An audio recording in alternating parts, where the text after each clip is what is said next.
Assalamualaikum warahmatullahi wabarakatuh. Perkenalkan, nama saya Zia Alifah Septiani dari kelas 6A Manajemen Risiko dengan NIM 1907025025086 akan menjelaskan tentang risiko operasional dan risiko kepatuhan bank syariah.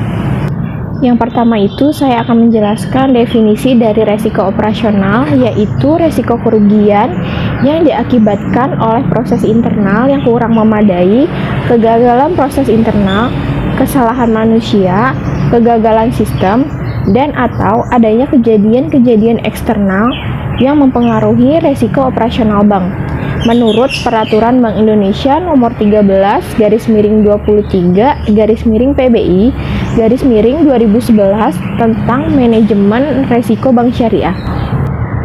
Selanjutnya, menurut Basel II, risiko operasional adalah risiko kerugian yang disebabkan oleh ketidakpastian atau kegagalan proses internal, orang, atau sistem dari suatu kejadian eksternal. Selanjutnya, risiko pada bank syariah itu dipengaruhi oleh dua faktor. Yang pertama itu ada faktor internal dan selanjutnya ada faktor eksternal. Pada faktor internal ini terjadi risiko yang berhubungan dengan proses atau prosedur bank. Faktor internal ini terkait dengan proses kegiatan harian bank atau day-to-day operation, meliputi antara lain dokumentasi, kurangnya pengawasan, kekeliruan di bidang marketing, pencucian uang, kesalahan pelaporan kepada regulator, dan kesalahan transaksi atau transaction error. Pada resiko internal itu terdapat dua bagian. Yang pertama itu ada resiko manusia, yang kedua itu resiko sistem. Pada resiko manusia ini, resiko yang berhubungan dengan karyawan bank itu sendiri. Kesalahannya itu biasanya terjadi karena ketidaktahuan, ketidakcakapan, kelalaian atau kecerobohan. Selanjutnya bisa juga karena manipulasi, korupsi, ataupun pencurian dan lain-lain. Selanjutnya untuk resiko sistem itu resiko yang timbul dari penggunaan teknologi dan sistem informasi. Saat ini operasional bank sangat tergantung pada teknologi dan sistem informasi. Selain memberikan kemudahan, TI juga mendatangkan resiko yang tinggi. Resikonya itu meliputi kerusakan data, kesalahan entry data, pengawasan yang tidak sesuai, kesalahan pemrograman, kegagalan sistem TI, masalah keamanan sistem, kehandalan sistem, dan selanjutnya penggunaan teknologi yang baru. Untuk risiko faktor eksternal sendiri terjadi karena adanya kejadian yang berada di luar kontrol bank itu sendiri. Kejadiannya itu meliputi perampokan dan pencurian, kebakaran, bencana alam, peraturan baru, kerusuhan massal, pemogokan, masalah transportasi massal, dan masalah pelayanan umum seperti listrik, air, dan lain-lain. Selanjutnya, hal-hal yang dilakukan oleh bank syariah untuk pengelolaan risiko operasional yaitu dengan meningkatkan kemampuan sumber daya manusianya atau meningkatkan kemampuan karyawannya. Yang kedua, pembagian tugas atau wewenang. Selanjutnya, kontrol bertingkat atau dual control. Selanjutnya, penentuan limit transaksi. Kemudian, disaster recovery plan.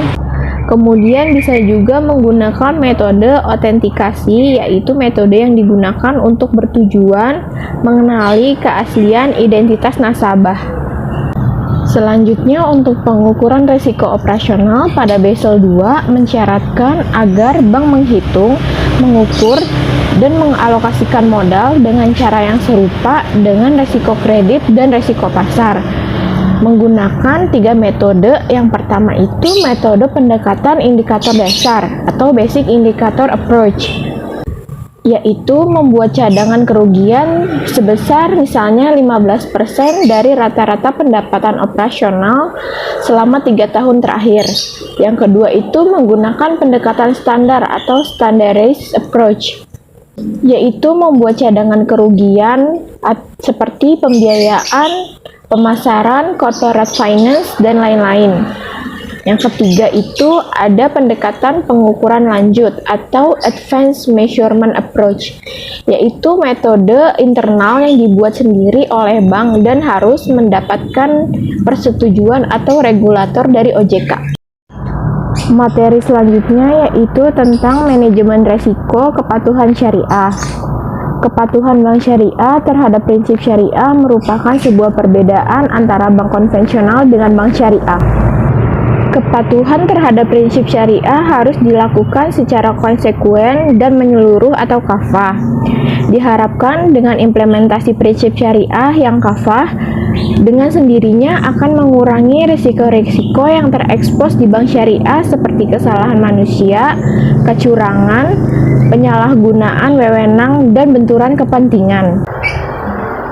Proses identifikasi kepatuhan bank syariah itu ada 3 tahapan. Yang pertama, mereview kesesuaian aktivitas bisnis yang tercermin dalam akad kontrak dengan tujuan syariah.